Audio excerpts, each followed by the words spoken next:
Mark, our time together goes way back to 2001 when I first came to you and said I wanted to franchise my concept. To give a little bit of color and background, you founded the iFranchise group, right? Back in the late 90s? 1998. That's right. And you have franchised several hundred companies. What are some of the most notable, just for the audience to get a kind of a flair for what you've done in your background? Kind of give us a sense of who are some of the bigger names that you guys franchised? The biggest name, of course, is I9 Sports. Besides that, companies like Massage Envy is a client of ours. Nothing But Cakes is a client of ours. Which is a client of ours. Fuzzy's Tacos is a client of ours. Dating back many years ago, I did the original work on Buffalo Wild Wings to put together their franchise program. My partner's the former president of Annie Ann's Pretzels, and he did all their strategic planning work. So a number of big names that are out there, that we've worked on. It's a pretty long list. It is a long list. So let's go down memory lane here for a second, just to give. I want to give the audience a little bit of background.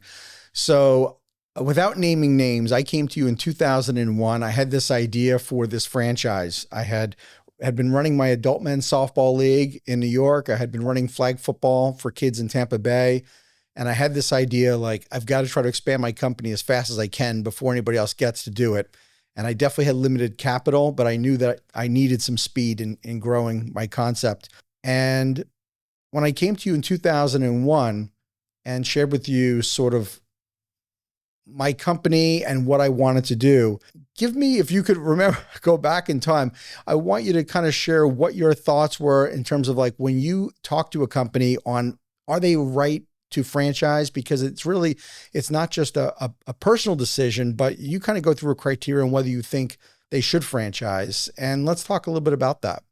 Yeah. So when we meet with a new client, our process is pretty much always going to be largely similar.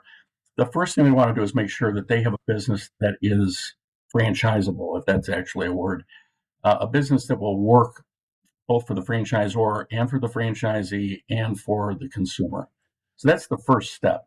Then we want to find out whether or not franchising is the right strategy for the business owner, because just because it's a franchisable business doesn't necessarily mean that it is a business that should be franchised.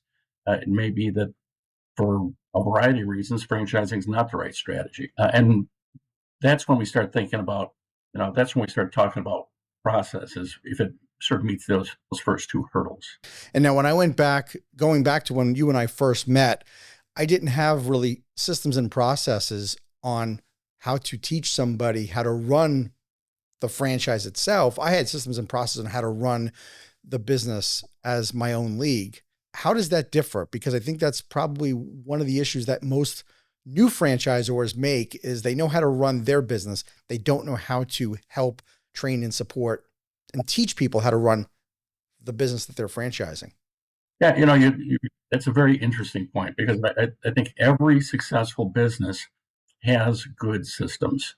The question is whether or not the systems are in your head, or whether they're written down on paper, and whether you've got a means of communicating those systems to the franchisees in a consistent manner so that they can follow those systems. So that's where developing things like operations manuals, training programs, train the trainer programs, and other kinds of tools that will help impart those things. Today, a lot of video and online learning systems are used to make sure that people are able to communicate to their franchisees what their brand standards are, and to enforce those brand standards, and at the same time look at those areas where you're not necessarily going to be focused on enforcement as much as you are going to be on talking about best practices and imparting those best practices as well.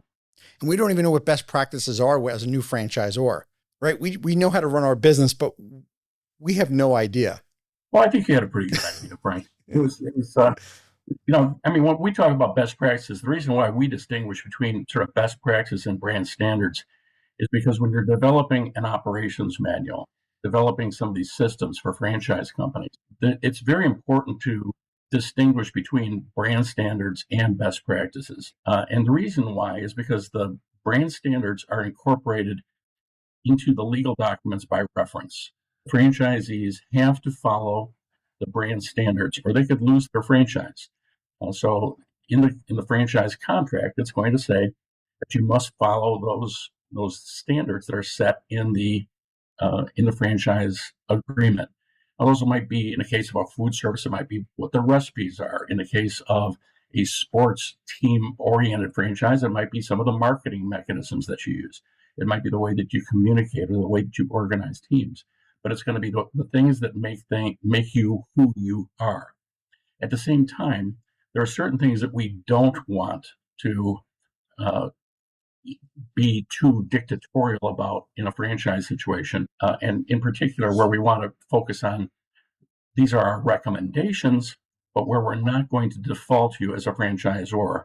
And those are, in particular, usually focused in on things that are really geared toward a lot of personnel practices. So, for example, you wouldn't want to say you must give your employees a 2-week paid vacation. And the reason why is you don't want to get too intrusive into the employment practices because one of the big issues is joint employment liability. You don't want to get in a situation where you suddenly have responsibility for the franchisee's employees and you're involved in some kind of issue regarding employment law or sexual harassment or employment of undocumented labor or whatever it happens to be, and you're brought into a lawsuit.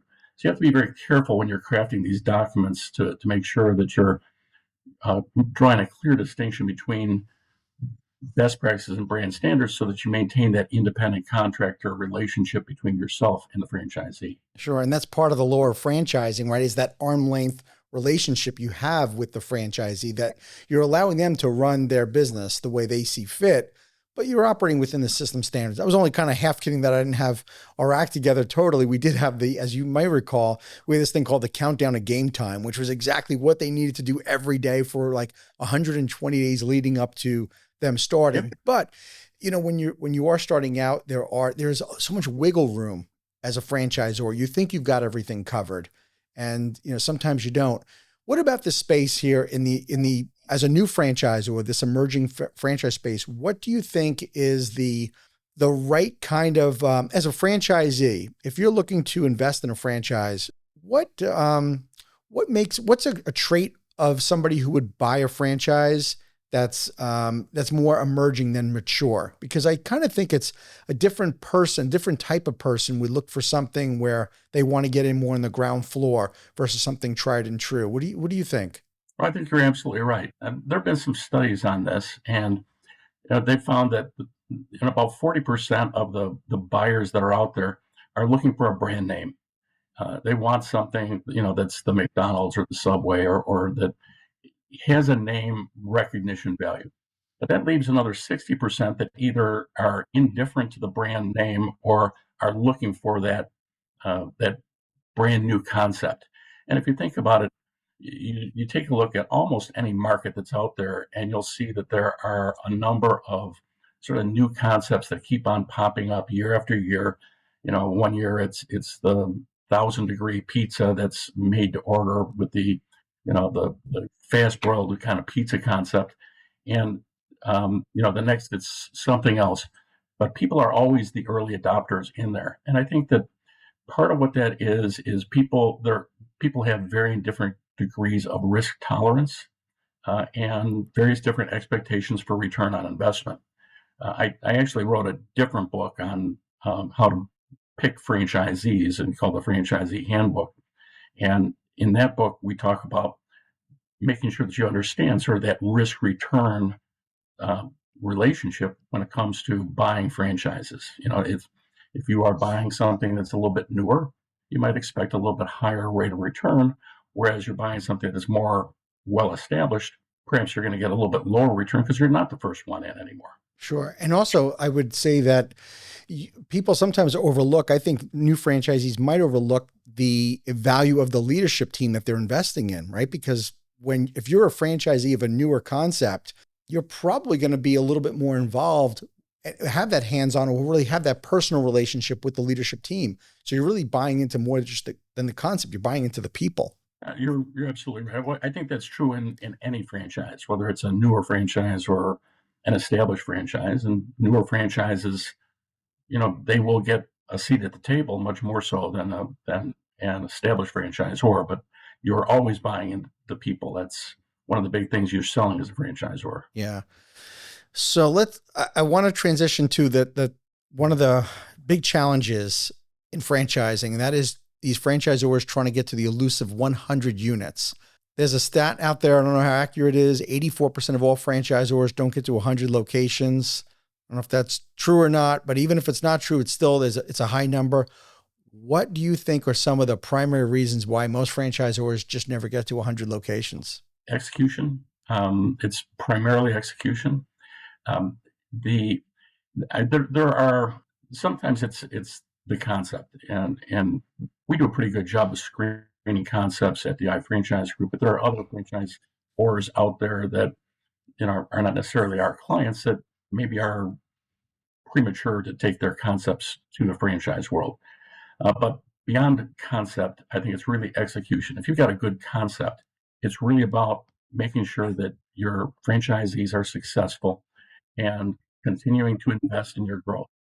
And all too often, we see people that do one of two things. One, they don't realize they're getting into a whole new business, and so as a new franchisor, I am still so busy running my existing company that I don't invest in franchise marketing. I don't invest in getting a good franchise salesperson or a franchise sales resource that is going to be able to sell a franchise. Or I don't invest in the people that are necessary to make the franchisees successful. What I tell people is if you make your first 10 franchisees successful, and and then you're on your way to success. But if you have, if you sell 20 franchises, and this is sort of the flip side of that coin, if you sell a number of franchises early in the process to people who fail and selling them to the wrong people, probably the biggest mistake that you can make in franchising. You sell franchises to the wrong people early in the process, then regardless of how good the work is that companies like ours can do for you, regardless how good your legal documents are, regardless how well your corporate stores are doing, you're going to fail as a franchisor. Because if you've got 10 franchisees out there that are all saying what a lousy franchisee you are or franchisor you are, they're all talking about the fact that they've lost their life savings, that you've led them down the garden path, you didn't give them what they thought they deserved. They are going to ruin your reputation in the marketplace. The internet is going to make that permanent. And the best you can hope for is that you're going to not be able to sell franchises. And the worst is that you're going to get dragged into lawsuits and you're going to have a lot of costs trying to support these guys and trying to fight off lawsuits. People invest a lot of money to get into franchising. You remember what that was like. Mm-hmm. And when that first franchisee comes along, you see somebody with a check for $35,000 and they say, I want to buy your franchise.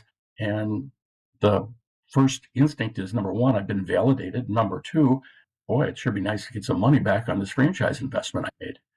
But what I tell people is the hardest job in franchising is also the most important one. And that's turning down that check from the person who didn't belong in your franchise system. You have to be able to say no. And if you can't say no in franchising, and you start selling franchises to people that don't fit your system and your culture and aren't going to be successful, you're going to fail as a franchisor. Yeah. Mark, I'll never forget the advice you gave me back in 2003 when I started. I've told people this many times over that you said to me, it is all about franchise unit economics. If I take care of the franchisee and they're profitable, franchise sales will figure itself out. Yet it's so hard when you first franchise. You're right. You get somebody who wants to give you that first check and you think about how you're just trying to keep the lights on. So it's this dance, and you don't even know sometimes if it is the right person because you don't know what the right person looks like, but you probably know what the wrong person is like too, right? I think that's a good point. A lot of times you don't know what that right person looks like, But if the hairs on the back of your neck are sort of standing up saying, I don't know if this is a good guy or not, if you're asking those kind of questions, it's the wrong person, right? It's the one that you want to sign up is the one that you go, this one is a home run. This one is going to knock it out of the park. He or she is going to do fantastic in this business. And that's the one that you want to make sure, especially when you're first getting started, don't take chances on somebody that you've got questions about, that's undercapitalized, or that you've got concerns about their work ethic, or you've got concerns about whether or not they're a good fit culturally. Make sure that, stupid, undercapitalized, and lazy does not work. Any kind of business model. I mean, if you have a business where that does work, let me know. I've got a brother-in-law that perfect fit for it. Wow, that's fantastic. What about, okay, what about, I'm just kidding. Okay, so what about many people that are listening to this are, in fact, emerging franchisors, and they're looking to get past that stage and get to becoming that mature franchise. What does it take?